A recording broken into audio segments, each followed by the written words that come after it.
Welcome. In this video, we'll monitor the variant calling workflow that we started in the prior video. You can see that our FastQC apps are in the waiting state. This means that they're waiting for a worker to become available. Now, a worker is a virtual machine that's running in the cloud.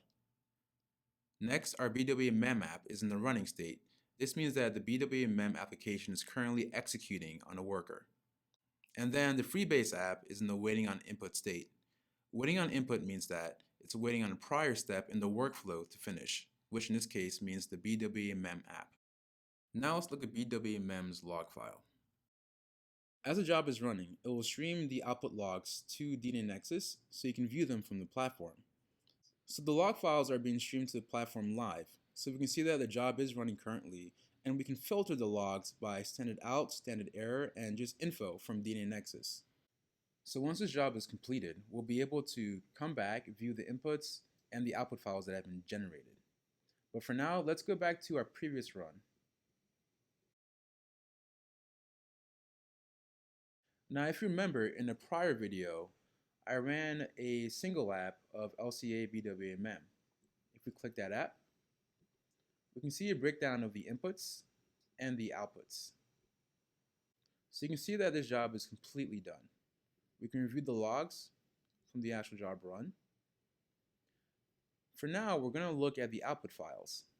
By clicking them, it'll take us to our Managing tab in our project, and we can view the actual outputs. Once a file is on our platform, whether it was uploaded or created by a job run, you can always see where the file came from by selecting Info on the file. Now, this will give you some basic metadata information about the file. However, the important line I want to focus on is the created by.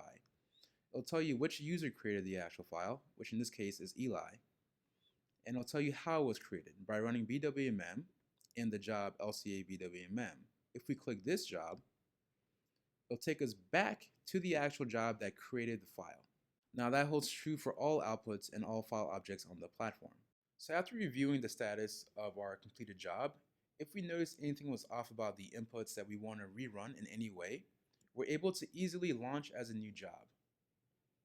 And this will pre-populate the run view with the old parameters from the old job.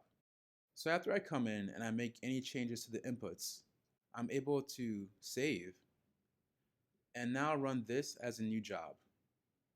So that's it for this video. I hope you learned a lot about monitoring jobs. Now we're going to talk about visualizing data on the platform.